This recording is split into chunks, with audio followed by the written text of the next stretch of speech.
Tomato মাছকারির জন্য এখানে নিয়েছি টমেটো,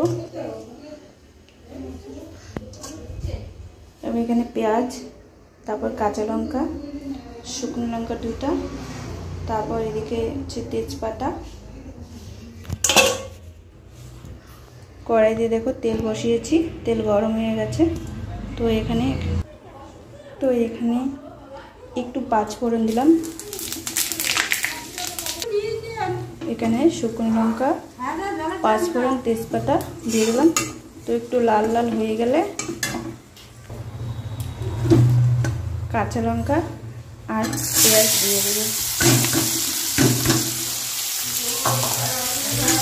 পেঁয়াজটা লাল লাল করে ভাজবো।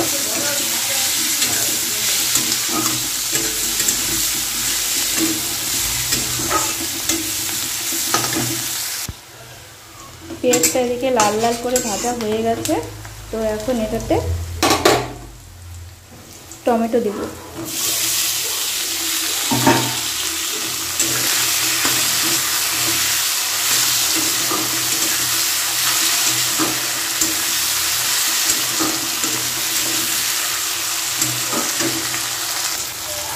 টমেটোটা কিছুক্ষণ ভাজার পর এখন আমি এখানে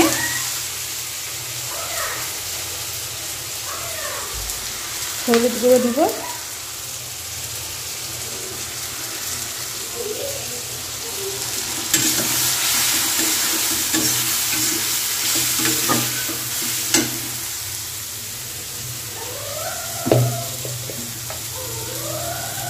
তারপর একটুখানি জিরের গুঁড়ো দিব,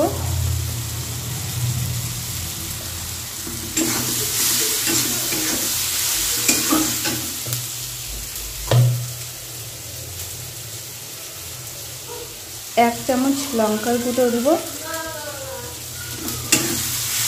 তারপর এটাকে একটু কষাবো।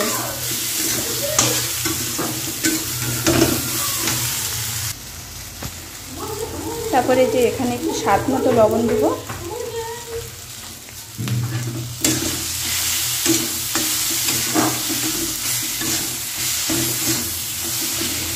আগে লবণ দিলে জল বার হয়, এর জন্য পুরো একটু ভাজা ভাজা হলে পরে লবণটা দিতে হয়, তাহলে আর জল বাড়ে না, সুন্দর কষে যায়। তো এটা কষানো হচ্ছে। দেখো সুন্দর তেল বেরিয়ে গেছে, আর একটু কষবো। তো আমার এখানে মশলা কষা হয়ে গেছে, দেখতে পাচ্ছ একদম তেল বেরিয়ে গেছে। তো এটাতে একটু জল দিব,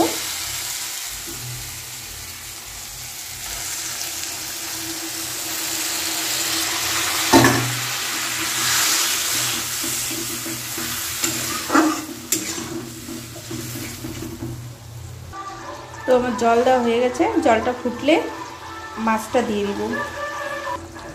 তো বন্ধুরা দেখতে পাচ্ছ ঝোলটা আমার ফুটে গেছে, এখন মাছটা দিয়ে দিব।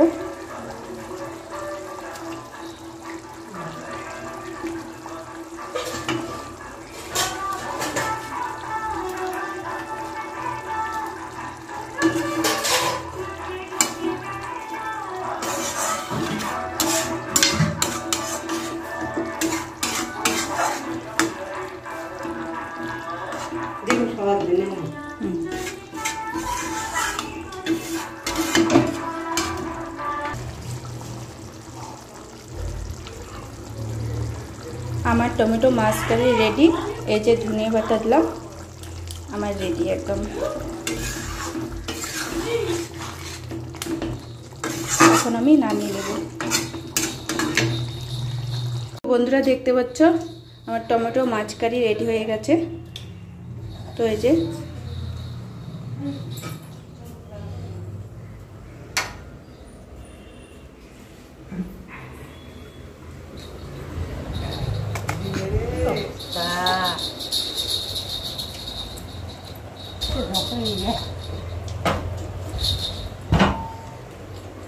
আমি যেভাবে বানিয়েছি ওইরকম করে বানিয়ে বাড়িতে খাবেন, দেখবেন অনেক ভালো লাগবে। ঝাল লাগবে, টক লাগবে, তো খাবেন, দেখবেন অবশ্যই ভালো লাগবে। আর তাড়াতাড়ির মধ্যে এই রান্নাটা হয়ে যায়। তো টাটা।